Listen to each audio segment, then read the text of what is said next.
تو I think full working day آپ نے اسپینڈ کیا ہے، اور اس کے بعد بھی آپ کے کچھ کمٹمنٹس ہوتے ہیں، پرسنل بھی پروفیشنل بھی. تو ایک اس اعتبار سے میں سمجھتا ہوں کہ یہ نامناسب ہے کوئی بہت زیادہ طویل گفتگو کی جائے. پھر بھی اکثر جگہ میں اساتذہ کو جب خطاب کرتا ہوں، مطلب ان ایجوکیشن فیلڈ میرا اپنا جو بیک گراؤنڈ ہے، شاید اسی سے آپ اندازہ کر لیں گے کہ I have never been in an English medium school, اور I can say I have never been in a school in any high school. میری ساری تعلیم جو ہوئی ہے وہ پرائمری کارپوریشن اسکول میں 7ویں جماعت تک ہوئی ہے. اس کے بعد پھر میں مدرسے کا ایک جو دینیات کا نصاب ہوتا ہے، آپ کے مدرسے کا نام جو بیت العلوم ہے، اسی نام کا ایک اوریجنل ایک بڑا مدرسہ ہے مالیگاؤں میں، اور وہیں کے فارغ مولانا ابرار احمد صاحب ہیں جو میرے کولیگ تھے. انہوں نے آ کر اسی نام کو یہاں پر اس مدرسے کے لیے اختیار کیا. تو وہاں پر میں نے عالمیت کی ہے. And English is self studied, Persian self studied.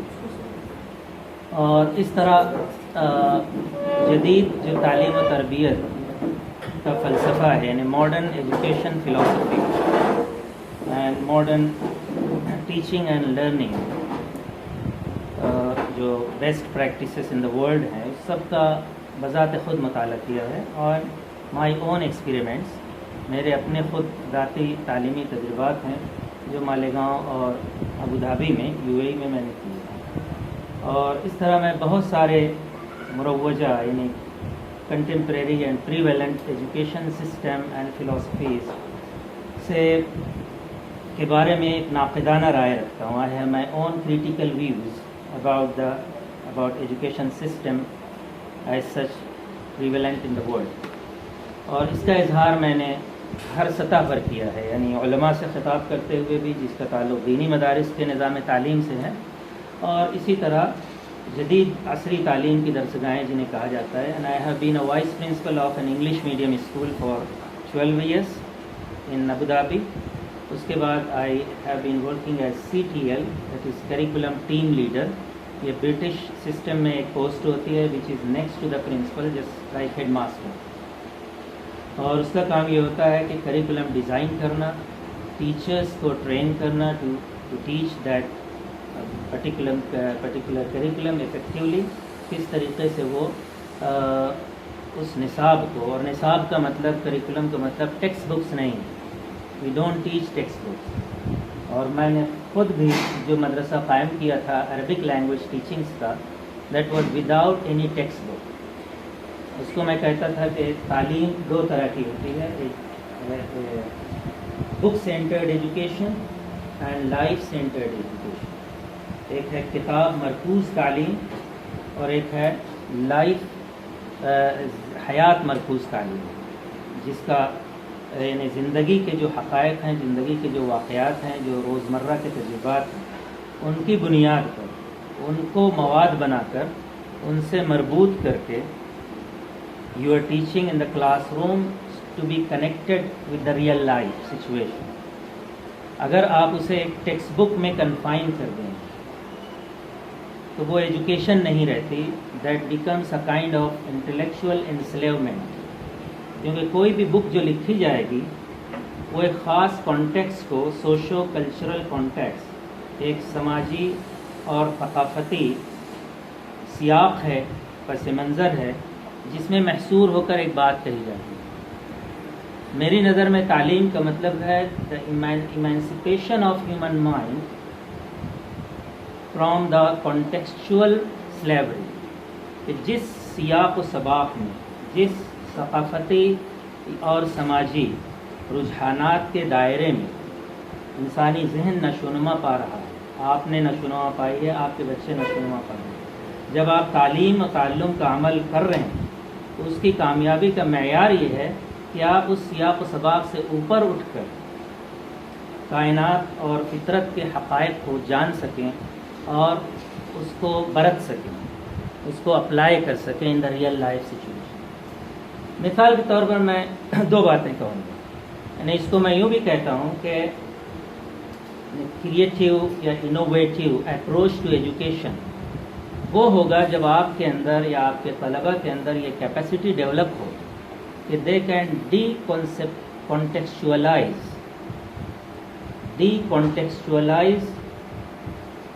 the information they are receiving, the knowledge they are receiving, and reapply in a newly innovatively generated context. جس سیاق و سباق میں ایک بات طلباء کو بتائی جا رہی ہے وہ لازماً ہر بات کا ایک سیاق ہوگا. جیسے میں مثال دوں تو شاید بات اور واضح ہو کہ ایک حدیث ہے بہت مشہور، بخاری و مسلم دونوں میں آئی ہوئی ہے، اور کتاب الصلاۃ میں اسے بیان کیا جاتا ہے. وہ یعنی اس کی روایت کتاب الصلاۃ میں، احادیث کی کتابوں میں ہے، اور جو فقہ وغیرہ کی کتابیں ہیں اس میں آداب الصلاۃ میں آتا ہے. وہ حدیث مختصراً یہ ہے کہ آپ صلی اللہ علیہ وسلم نے فرمایا کہ جو شخص پیاز اور لہسن جو تیز بو والی چیزیں ہیں وہ اگر کھائے تو لا یقرب مساجدنا، وہ نماز پڑھنے نہ آئے، خاص طور سے جماعت کی مجلسوں میں، لأن الملائکۃ تتأذی مما تتأذی بہ البشر، کہ جن چیزوں سے انسانوں کو اذیت پہنچتی ہے اس سے فرشتوں کو بھی اذیت پہنچتی ہے. ایک مشہور روایت ہے، اور اس بنا پر آپ فقہ کی کتابوں میں جب یہ حدیث بیان کی جاتی ہے تو کہا جاتا ہے کہ پیاز اور لہسن کھا کے نماز پڑھنے جانا مکروہ ہے. اسی پر قیاس کرتے ہوئے سگریٹ نوشی اور اس کے مکروہ تحریمی ہونے کا استنباط کیا ہے. تو میں اس کو ایک مثال کے طور پر پیش کر رہا ہوں کہ دس ہیز بین نریٹڈ، اس روایت کو بیان کیا گیا اور اب بھی 1400 برس بعد اسے پڑھایا جاتا ہے ایک خاص ثقافتی اور سماجی کانٹیکس میں. وہ ہے اسلامی ثقافت کا، مسلم معاشرے کا سیاق و سباق. اس بیک گراؤنڈ میں اس کا اتنا ہی مطلب نکلتا ہے کہ نماز کے آداب میں یا شرائط میں یہ بات شامل ہے کہ اس میں پاکی کا، صفائی کا، نفاست کا اور خوشبو کا لحاظ رکھا جائے. جمعہ کے آداب میں شامل ہے کہ آپ عطر لگا کر جائیں تاکہ آپ کے بدن سے پسینہ وغیرہ غسل کر کے جائیں. جو مزدور وغیرہ مسجد نبوی میں نماز پڑھنے آتے تھے مزدوری کر کے، تو ان کے پسینے کی بو سے آپ صلی اللہ علیہ وسلم کو بھی تکلیف پہنچتی تھی. اس پر بھی آپ نے کہا کہ صفائی کا اہتمام کیا جائے، غسل کیا جائے اور عطر لگایا جائے. یہ بالکل ایک معقول اور درست بات ہے. لیکن اب اسی تعلیم کا، اسی روایت کا ایک غیر روایتی یا کریٹیو اپلیکیشن یہ ہوگا کہ اس حدیث سے نہ صرف آداب صلاۃ کا استنباط کیا جائے بلکہ حسن ذوق کا، فیل و فیلنگ کنسیڈریشن کا، دوسروں کے جذبات اور احساسات کی رعایت کا ایک اصول نکالا جائے. کہ اس حدیث سے گویا یہ اصول بھی نکلتا ہے کہ انسانی معاشرے میں آپ کو اس طرح رہنا چاہیے کہ آپ کے کسی بھی قول یا فعل یا رویے سے دوسروں کی اذا رسانی نہ ہو. تو یہ ہوگا ڈی کنٹیکسچوئلائزیشن آف دس نریشن. اس حدیث کو اس کانٹیکسٹ سے نکال کر آپ اس کو ایکسپینڈ کر رہے ہیں، ایک نئے ثقافتی بلکہ عالمی کلچر کے لیے قابل فہم بنا رہے ہیں. پہلی صورت میں وہ صرف نمازیوں کے لیے یا مسلمانوں کے لیے، دوسری صورت میں یہ حدیث اسلام کے عالمگیر ثقافتی رجحان کو بتاتی ہے کہ اسلامی کلچر کی پہچان یہ ہے کہ ایک مسلم اس طرح جیتا ہے، اس طرح ایک کانگریگیشن میں شریک ہوتا ہے. کسی بھی اجتماعی سرگرمی میں اس کی شرکت نفاست کا اضافہ کرتی ہے، خوشبو کا اضافہ کرتی ہے، بدبو کا نہیں، راحت بڑھاتی ہے، اذیت نہیں. تو یہ اسی روایتی حدیث کا ایک گویا وسیع تر گلوبل کانٹیکس میں گویا ری ڈسکور کرنا. تو میں آپ کو یہ مشورہ دوں گا، میں اکثر اساتذہ سے یہی کہتا ہوں کہ آپ جو کچھ بھی پڑھا رہے ہیں جب تک آپ کی ایجوکیشن بک سینٹرڈ،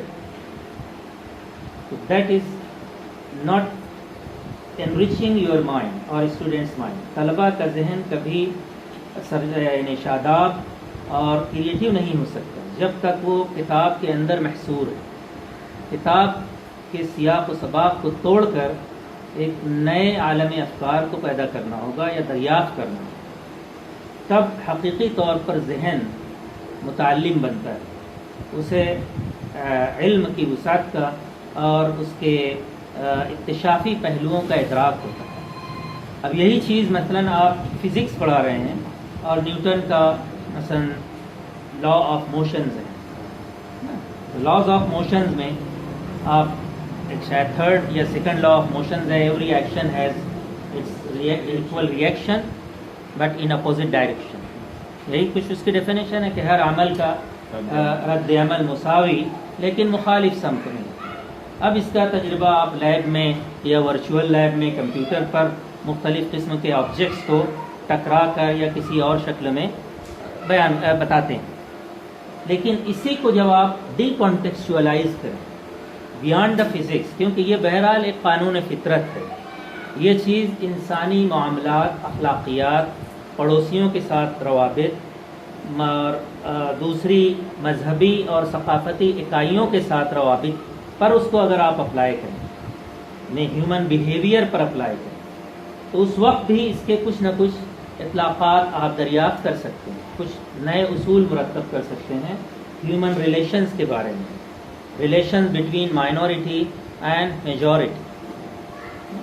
یا مثال طور پر ایک دفعہ ایک کلاس میں گیا تو غالب کی شاعری، غالب کے موضوع اس پر درس تھا، غالب کی انوکھی شاعری، ان کا اشوتا تخیل، یہی سب وہ بیان کر رہے تھے کہ غالب کا فکر اور ان کا تخیل، خود غالب کے اپنے الفاظ کے مطابق وہ آسمان سے بھی پرے ہے، چرخ نیلی فام سے بھی پرے غالب کا تخیل ہے، اور اپنے انداز بیان کے بارے میں وہ خود کہہ چکے ہیں کہ ہیں اور بھی دنیا میں سخنور بہت اچھے، کہتے ہیں کہ غالب کا ہے انداز بیان۔ اور اب یہی سب موضوع رہتا ہے، اور اس میں جو منتخب اشعار تھے مضمون میں، اس میں ایک یہ شعر یہ تھا کہ دیکھیے کتنا خوبصورت شعر ہے کہ اور بازار سے لے آئے اگر ٹوٹ گیا، جام جم سے میرا یہ جام سفال اچھا ہے۔ کہ جام سفال جانتے ہیں آپ؟ جام سفال، جام جم، دو جام، دو پیالوں کا ذکر ہے، ایک ہے جام جم اور ایک ہے جام سفال۔ What is jam gym and جام سفال؟ جی جی اچھا اچھا، نہیں کشکول جسے آپ کہہ رہے ہیں، نہیں سفال سے مراد مٹی کا پیالہ، جام سفال مٹی کا بنا ہوا پیالہ، اور جام جم جو ہے وہ جمشید کا اختصار ہے۔ تو جمشید جو بادشاہ تھا اس کے پاس ایک اس کا جو جام تھا وہ کہا جاتا ہے کہ چاندی کا تھا یا ہیرے جواہرات اس میں جڑے ہوئے تھے، اور جی ہاں کمپیریزن ہے، لیکن اس کی خاص بات یہ تھی کہ اس کے اندر ساری دنیا کا عکس اسے دکھائی دیتا تھا، بہت سی خیالی باتیں، افسانوی باتیں اس کے بارے میں مشہور۔ تو اب وہ تقابل کر رہے ہیں کہ وہ اتنا قیمتی پیالہ ہے کہ وہ اگر ٹوٹ گیا تو دوسرا بن نہیں سکتا، لیکن میرا جو پیالہ ہے وہ اور بازار سے لے آئے اگر ٹوٹ گیا، مٹی کا ہے، اتنا گرا بھی نہیں ہے، گرا قیمت بھی نہیں ہے کہ جیب پر بھاری پڑے، ٹوٹ گیا تو پھر مل سکتا ہے، لیکن جمشید کا جو جام ہے وہ ایک بار ٹوٹا تو پھر نیوا ہے۔ اس موازنے میں وہ یہ دعویٰ کرتے ہیں کہ جو میرا پیالہ ہے وہ جمشید کے پیالے سے اچھا ہے۔ یس، یہی ہے۔ تو میں نے اپنا یہ پرنسپل آف ڈی کانٹیکچوئلائزیشن اس پہ اپلائی کیا کہ اس کو اگر خالص شعری تخیل، شاعرانہ تخیل اور اس طرح کی ادبی جو ہے موازنہ آرائی سے نکال کر کچھ اور جاننے کی کوشش کی جائے تو کیا سیکھتے ہیں ہم؟ تو میں نے اس شعر سے یہ نتیجہ اخذ کیا کہ یہ شعر بر صغیر میں مسلمانوں کی پسماندہ ذہنیت کی عکاسی کرتا ہے۔ 1857 کے بعد مسلمان مسلسل زوال پذیر ہوتے جا رہے ہیں۔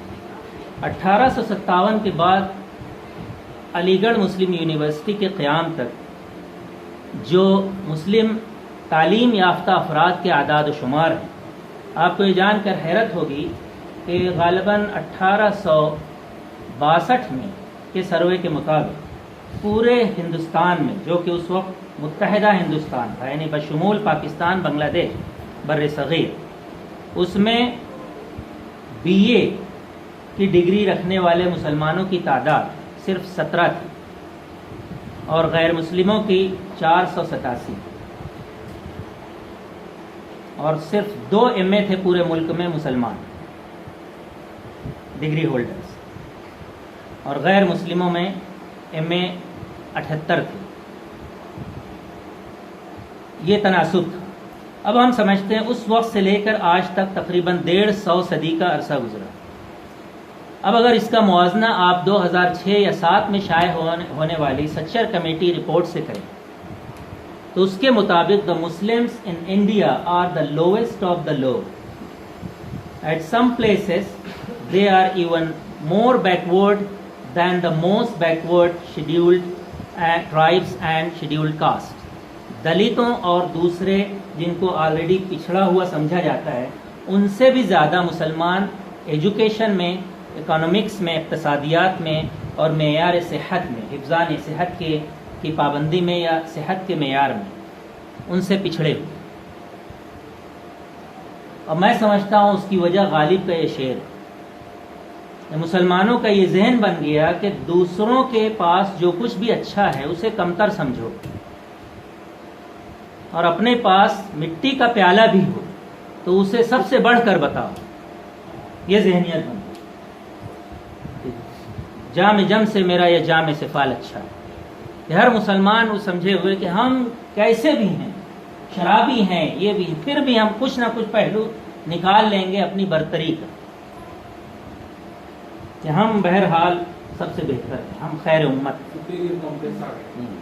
نہیں، اس کو یعنی ان اصلاحات میں میں بند کرنا نہیں چاہتا. یہ ہر کوئی اپنے طور پر سمجھے کہ ہم نے دشمن کی طاقت کو کمتر دکھایا، اپنی طاقت کو بڑھا کر بتایا. دشمن کا لفظ بھی مت استعمال کریے، کسی بھی غیر کا. غیر قومیں ہو سکتی ہیں، ہندوستان میں دوسرے برادران وطن ہو سکتے ہیں، اس میں اقلیتیں بھی ہیں اور اکثریتی فرقہ بھی ہے.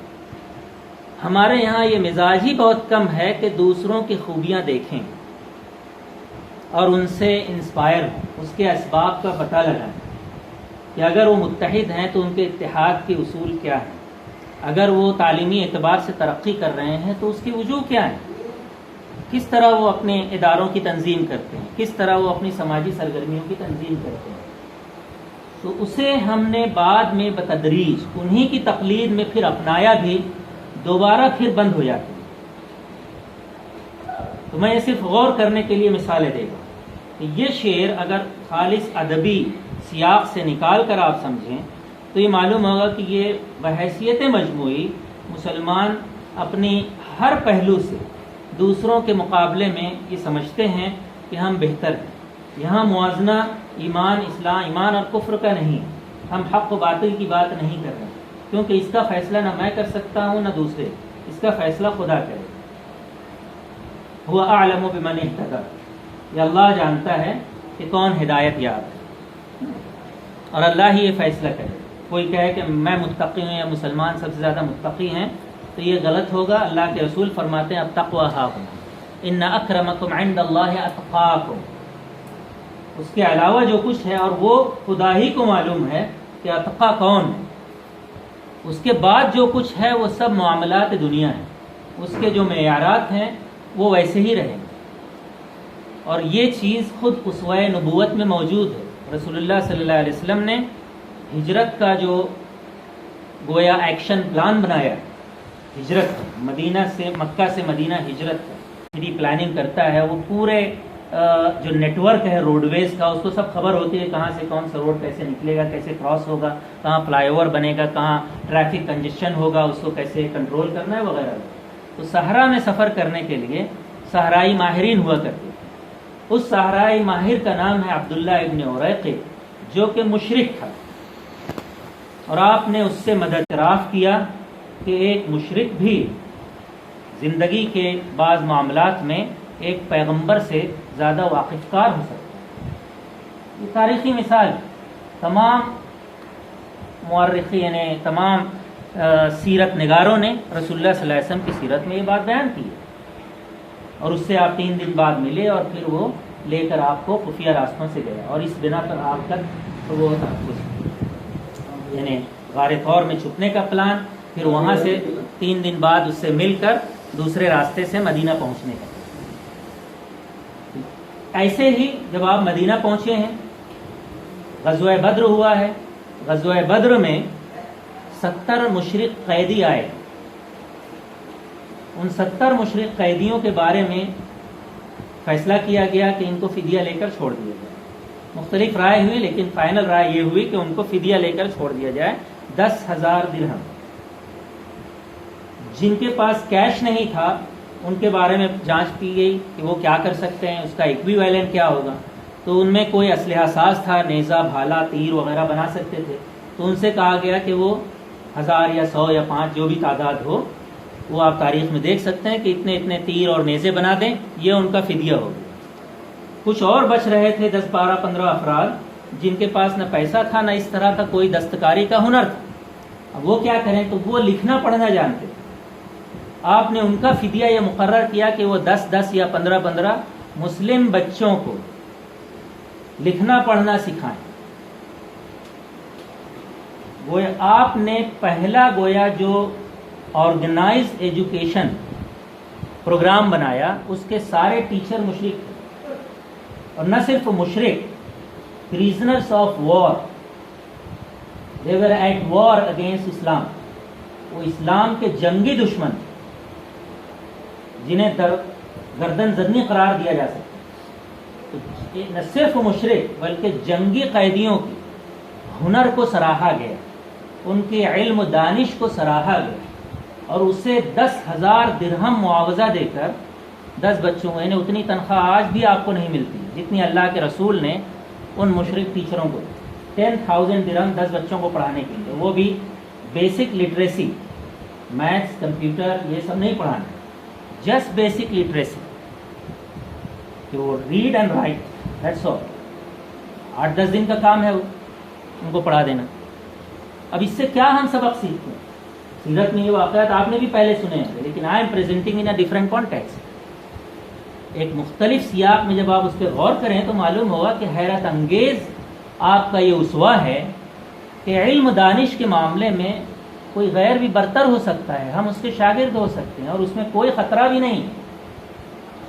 ان کی یہ نہیں آپ نے سوچا کہ یہ جنگی ہیں, اگر مسلم بچوں کو ان کے حوالے کیا گیا تو وہ سب کو مشرک بنا دیں گے. تو پھر آپ کا ایمان اتنا کمزور کیسے؟ آپ کیا کر رہے ہیں, ماں باپ کیا کر رہے ہیں, پیغمبر کیا کرے؟ اتنا اعتماد ہونا چاہیے کہ ہاں کفر اور شرک دو الگ الگ چیزیں ہیں. علم و دانش جو عام زندگی کے جس کا مصلحتوں کا جس سے تعلق ہے وہ دوسری چیز. تو بہرحال وقت بہت کم ہے, ان پیدا کیے ہوئے سوالات پر آپ غور کیجئے اور اپنے یعنی relearn what you have already what you know already, یعنی ایک ری لرننگ پروسیس شروع کیجیے, بلکہ ان لرننگ پروسیس. بہت سی چیزیں جو آپ سیکھ چکے ہیں انہیں بھلانا ہو, بہت سی چیزیں جو آپ جانتے ہیں انہیں از سر نو جاننا ہو. بہت ساری چیزیں جو روایتی سیاق میں بالکل محدود ہو کر جامد اور معطل ہو چکی ہیں, ان کے اندر جب آپ اتریں گے, انہیں نئے سیاقات میں ان کو ری اپلائی کریں گے یا ری ڈیفائن کریں گے, تو فکر اور معرفت کی ایک نئی دنیا آپ کے سامنے جلوہ گر ہوگی. آپ کے بچوں کے اندر تخلیقیت کا ایک انبساط اور نشاط پیدا ہوگا, اور اس طرح تعلیم کا عمل جو ہے وہ اور زیادہ مؤثر, شخصیت ساز اور حیات بخش ہوگا. وآخر دعوانا الحمد للہ. Any question? Normal water? تو کچھ بچے ہر جو کلاس رہتی ہے ہر کلاس میں ایک جیسے بچے ایک لیول کے نہیں رہتے, تو ہم کو وہ بھی چیز دیکھنا ہوتی ہے, اور یہ جو چیز بتایا آپ نے یہ بھی چیز ہے, تو اس کو کیسے حل کریں؟ آپ جانتے ہیں ایجوکیشن میں ایک چیز ہے جسے ڈفرینسیشن کہا جاتا ہے. You have to differentiate. تو یہ تو طے ہے کہ کوئی بھی مجموعہ افراد کبھی یکساں نہیں ہوتا. خود یہاں بیٹھے ہوئے کچھ انگلش میڈیم کے ہیں, کچھ عربک میڈیم کے ہیں. اب میں نے اپنی لینگویج کو کوشش کی کہ اس کو اینگلو عربی اینگلو اردو بناؤں نا, اینگلو اردو بنا کے میں نے بات کی. میں نے کوشش کی, اس میں کچھ علماء بھی ہیں تو میں نے ایک مثال حدیث کی دی, ایک مثال فزکس کی دی یا جنرل نالج کی دی, تو اور کچھ ادب نواز ہوں گے یہاں افراد یا اردو پڑھاتے ہوں گے تو ایک مثال اردو ادب کی آ گئی. تو اس کا تعلق تو آپ کے ذاتی اجتہاد سے, کیونکہ آپ ہی بہتر جانتے ہیں کہ کن بچوں کی استعداد کیا ہے, ان کو کیسے موٹیویٹ کیا جائے, کیسے اپروچ کیا جائے, کیسے ایڈریس کیا جائے. لیکن جو پرنسپل ہے اس کے لیے اس کا نام ہے ڈفرینسیشن، جو بہت ہی اہم اصول ہے اور اس کو ملحوظ رکھنا چاہیے۔ اس کا دار و مدار اس پر بھی ہے کہ آپ کی کلاس میں کتنے بچے ہیں، اس کا تعلق اس بات سے بھی ہے کہ آپ کا سبجیکٹ کیا ہے۔ بہت سی چیزیں ہیں جس میں ڈفرینسیشن کی ضرورت نہیں ہے، جیسے بہت سے کھیل ہیں، سب ایک ساتھ کھیل بھی پارٹ آف ایجوکیشن ہے، اس میں بھی بہرحال یہ فرق ملحوظ رکھا جائے گا کہ آپ فٹ بال کھلا رہے ہیں تو ہر بچہ گول کیپر نہیں ہو سکتا، ہر بچہ ڈیفینڈر نہیں ہو سکتا، وغیرہ وغیرہ۔ تو یہ سوال اس اعتبار سے بہت اہم ہے کہ ڈفرینسیشن کیا ہماری کلاس میں ہوتا ہے؟ ہم جسے عربی میں کہا جاتا ہے مراعات الفروق الفردی، یعنی انفرادی جو اختلافات ہیں یا فرق ہیں ایک شخص دوسرے شخص میں، ان کی رعایت کرنا، اور 100% اس کی رعایت کی نہیں جا سکتی۔ کچھ لوگ کہتے ہیں کہ کلاس روم میں، مدرسے میں مساوات برتنی چاہیے۔ جان ڈیوی کا ایک چیپٹر ہی ہے ایجوکیشن کے موضوع پر، ایکویلٹی، ایجوکیشن اینڈ ڈیموکریسی۔ تو اس میں یہ ہے کہ ہم موجودہ دور میں جو جمہوریت کا دور ہے اس میں ہر شخص مساوی۔ اب یہ تصور مساوات جب تعلیم میں آتا ہے تو یہ کہتے ہیں کہ امیر غریب، پرائم منسٹر کا بیٹا اور ایک چپراسی کا بیٹا بالکل یکساں ہیں، دونوں کو ایک سیٹ پر بیٹھنا چاہیے۔ بالکل صحیح بات ہے، لیکن تعلیم اس سے بھی زیادہ کچھ ہے اور اس کے علاوہ بھی کچھ ہے۔ میں نے ایک دفعہ ایسے ہی ایک تعلیمی، اس کا موضوع ہی تھا ایکویٹی ان ایجوکیشن، یعنی تعلیم میں عدل و انصاف۔ تو اس میں میرا جب ٹرن آیا تو پہلا جملہ میں نے کہا کہ class room is a place where every individual every learner is given an equal opportunity to become unequal۔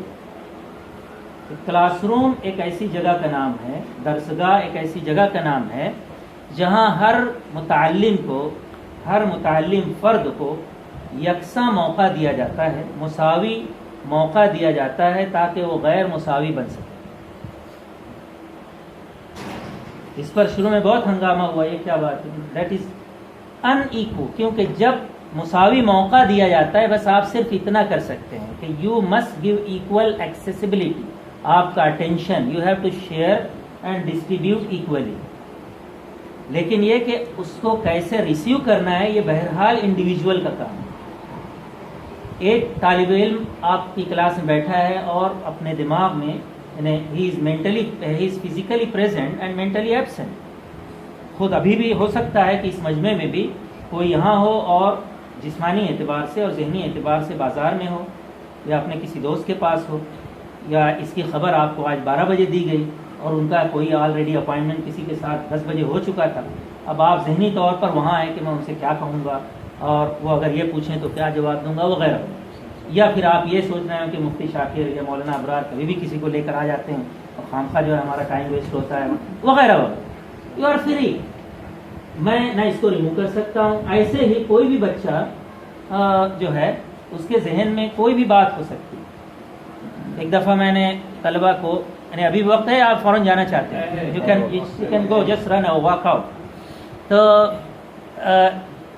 Parents کا ایک مجمع تھا، تو اس میں نے عربی، اور وہ سب یوروپین تھے تقریباً، امریکن، آسٹریلین وغیرہ وغیرہ، تو ان کو عربی زبان ان کے بچے میرے پاس سیکھ رہے تھے ہمارے اسکول میں۔ تو وہاں پیرنٹ کا ایک کاؤنسلنگ ہوتی ہے، پیرنٹ ٹیچرس کاؤنسلنگ، PTC کہتے ہیں اس کو۔ تو اس میں as a CTL curriculum team leader کے حیثیت سے مجھے ایک ورکشاپ دینی ہوتی ہے، ان کو بتانا ہوتا ہے کہ ہم کیا پڑھاتے ہیں، کیسے پڑھاتے ہیں، پیرنٹ اس کو کیسے اس میں کنٹریبیوٹ کر سکتے ہیں، سپورٹ کر سکتے ہیں۔ تو اس میں نے 10 اسباب بتائے۔ There are 10 reasons why to learn Arabic۔ آپ عربی زبان کیوں سیکھیں، اس کے 10 اسباب۔ تو 1 2 3 4 دنیا کی وہ عالمی سطح پر منظور شدہ اقوام متحدہ کی 6ٹھی زبان، 6 زبانیں ہیں جس میں اقوام متحدہ کی آفیشیل کارگزاری ہوتی ہے۔ Spanish, English, French, German, Chinese and Arabic. تو اس میں ایک عربک بھی ہے۔ دنیا کے 22 ممالک کی سرکاری زبان عربک ہے، اتنی بڑی تعداد میں اور دوسرے زبانوں کے ممالک نہیں پائے جاتے۔ دنیا میں 1 بلین سے زیادہ مسلمان روزانہ کم از کم 250 سے 500 الفاظ عربی زبان میں بولتے ہیں، چاہے ان کی زبان کچھ بھی۔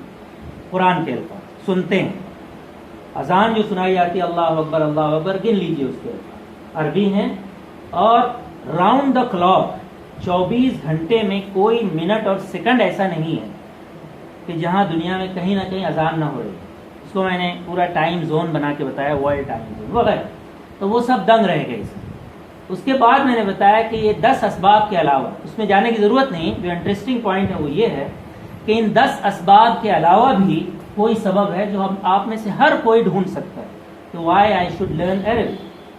اس میں نے کہا ایک مثال دی کہ ایک بچہ ہے, میں نے پہلے سال جب اسکول میں لیڈرشپ کا رول ادا کیا عربی کے لیے, تمام ٹیچر تقریباً 86 ٹیچرز میرے انڈر میں تھے جن کو گائیڈ کرنا کہ کیسے عربی پڑھائیں KG سے لے کر 12ویں. تو میں نے پہلے سال 2 مہینہ KG سے 12ویں تک ہر کلاس کو پڑھایا. اس میں KG میں جو میں نے پڑھایا تھا, KG2 میں ایک بچہ تھا, اس کا نام تھا کیٹ. تو کیٹ جو ہے وہ اتنا زیادہ مجھ سے وہ ہوا, اٹیچ ہو گیا کہ اب وہ 2 مہینے کے بعد جب میں نے اور ٹیچرز کو لگا دیا تو وہ جب بھی مجھے دیکھتا, بریک ہے, ٹائم ہے, ریسس ہے, میں گزر رہا ہوں, mister Abu Saleh how are you, کیف حالک, السلام علیکم, جو بھی سیکھا تھا اس نے وہ بول رہا ہے. تو اس کے پیرنٹ بھی, جب پیرنٹ ٹیچر ایک میٹنگ ہوئی تھی, وہ آئے تھے کہ صاحب یہ کسی ٹیچر کے بارے میں کوئی بات نہیں کرتا کہ فزکس ٹیچر مجھے ملا, یہ ملا, روز گھر آتا ہے, I saw mister Abu Saleh was passing by there, وہ میرے ہی نام ہے, مجھ کو ابو صالح نظر آیا, مجھ کو, میں نے ان کو دیکھا, وہ مجھ سے بات کیے. تو مجھ کو بھی تجسس ہوا کہ کیا بات ہے, آخر اس کو کتنا پسند آ گیا عربی زبان, یہ وہ شغف. اب یہ میں بات بتا رہا ہوں اس واقعے کے 3 سال بعد. 3 سال بعد وہ لڑکا 3ری 4تھی میں تھا, ایک دفعہ وہی, اور اس کا معمول مسلسل یہ تھا کہ جب بھی مجھے دیکھے دور سے, مرحبا ابو صالح, کیف حالک, جو کچھ بھی تھوڑی بہت عربی وہ کوشش کرتا. تو میں نے ایک دفعہ روک کے پوچھا, why do you like me so much, کہ مجھ کو آپ اتنا پسند کیوں کرتے ہیں. تو اس نے بہت معصومیت سے جواب دیا, میں وہاں ٹوپی نہیں پہنتا. اس نے کہا because your head is shining.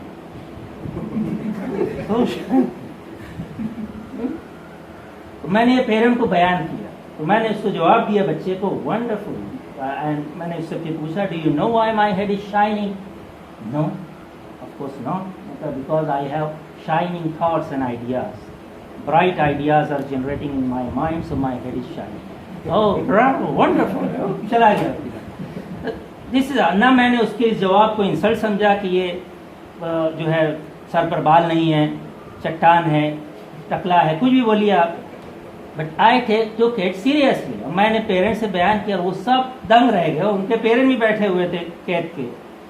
میں نے کہا this is an 11th reason to like Arabic, to learn Arabic. آپ اس کو 11واں سبب بتا سکتے ہیں کہ آپ کو عربی سیکھنی چاہیے.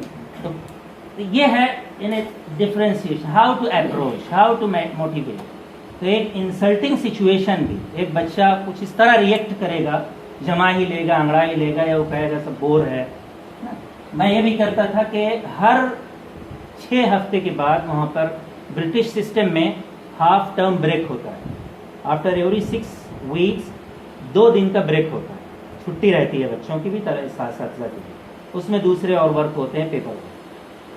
تو اس بریک سے پہلے آخری دن میں اپنی کلاس کے بچوں کو ایک سیلف ایویلویشن فارم دیتا تھا, جس میں اسٹوڈنٹس مجھ کو 12 سوالوں کا جواب لکھتے تھے کہ میرا لیسن آپ کے لیے انٹرسٹنگ ہے, کیا میں لیسن میں جو پڑھانے آتا ہوں تو آپ کو یہ بتاتا ہوں کہ what we are learning to, اس کے آبجیکٹیوز کیا ہیں, کیا لیسن کے ختم ہونے پر وہ آبجیکٹیوز پورے ہوتے ہیں, کیا ہر لیسن میں آپ کی عربی کی استعداد بڑھتی ہے, کیا اس کو مزید بہتر بنانے کے لیے کچھ اور کرنا چاہیے, 3 باتیں بتائیے وغیرہ. تو اس میں یہ ہے کہ بہت سے بچوں نے یہ تک لکھا کہ this is completely boring class, عربی teaching should be immediately stop, کہ ہمیں کوئی فائدہ نہیں ہوتا, بالکل بورنگ سبجیکٹ ہے اور اس کو روک دینا چاہیے, ہمیں اس کی کوئی ضرورت نہیں, we don't need Arabic at all. اور میرے پاس وہ پورا موجود ہے, I keep it and I show it. یہ اوپننیس چاہیے, یہ اپروچ چاہیے. ہر بچے کی انفرادیت کا احترام, اس کا تحمل, اور اس کے ذریعے یہ جاننے کی کوشش کہ وہ ہمیں بھی کچھ سکھا رہا ہے. I can learn from. میں کچھ بھی کروں, پیغمبر بھی کچھ بھی کر جائے, پھر بھی ابو جہل اور ابو طالب جیسے لوگ ہو سکتے ہیں, ابو طالب اس حد تک آپ کے سپورٹر رہے کہ اگر ایمان کا فرق نہ ہوتا تو شاید وہ ابو بکر رضی اللہ عنہ سے بھی زیادہ مقدم ہوتا.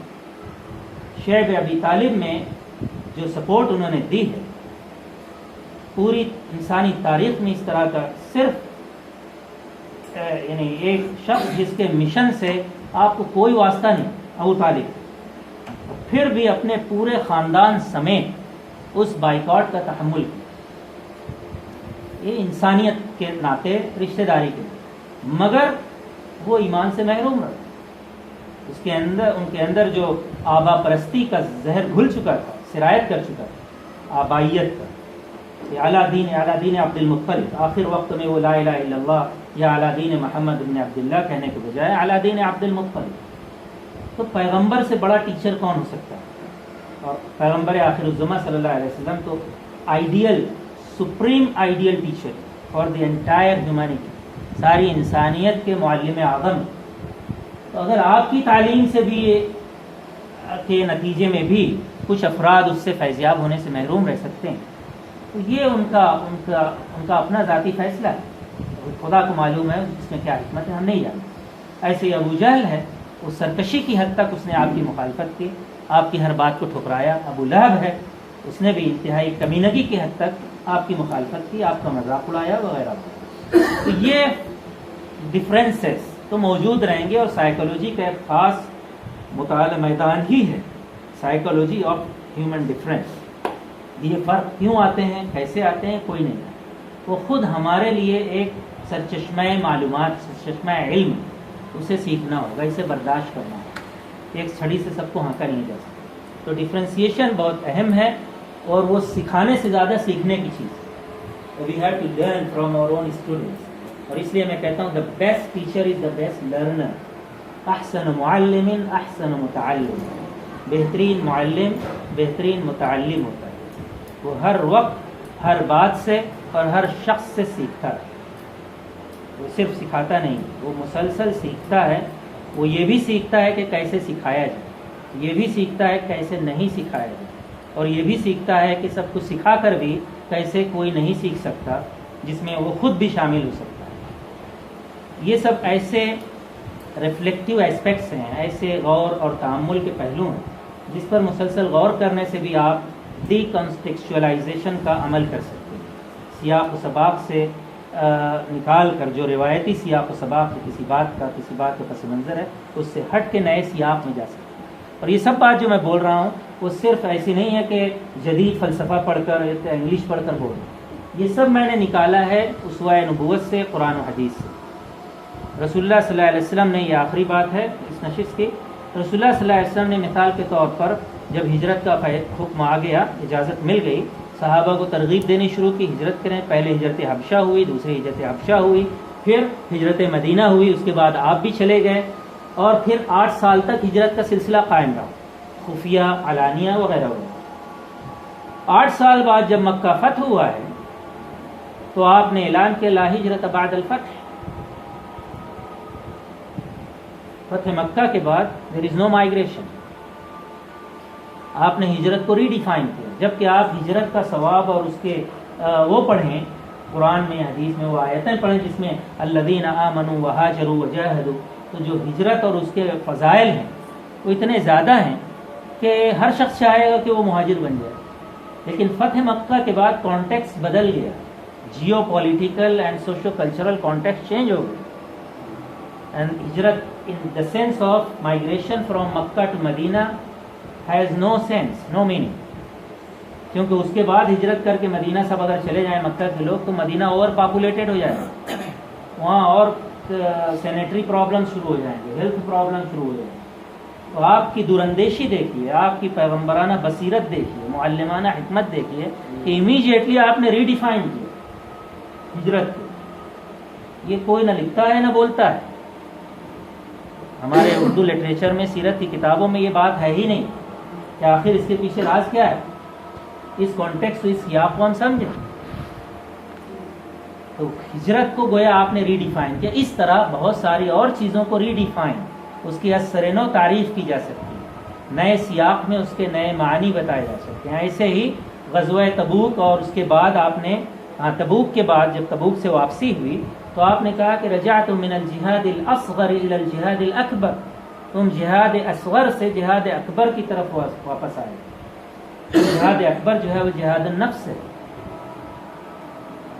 یہ بھی گویا اپنے آخری دور میں آپ صلی اللہ علیہ وسلم نے یہ اشارہ کیا کہ مسلمان آگے جا کر ضروری نہیں ہے کہ اس طرح جتھا بنا کر نکلیں اور دو بدو لڑائی کے بغیر بھی مار کے سر ہوں. فکر کی طاقت سے، علم کی طاقت سے، اخلاق کی طاقت سے. ضروری نہیں ہے کہ ہر لڑائی میدان ہی میں سر کی جائے. تو یہ بھی ری ڈیفینیشن آف جہاد تھا، لیکن ہم نے اس کو نہیں سمجھا. تو بہرحال ان معروضات پر غور کیجیے، امید ہے آپ کو فائدہ ہوگا. تو آپ کو ویری بیسٹ لیکچر آ ہے اٹینڈنگ ان مائی لائف. بہت اچھی معلومات ہوئی. ٹیچر اگر اس کو یوز کرے تو ہی شوڈ بی اور she should be use these kind of methods. These are very important. As a B Ed teacher, as a lecturer, I am telling all to you, you should utilize your self for this. These things will help you انشاءاللہ.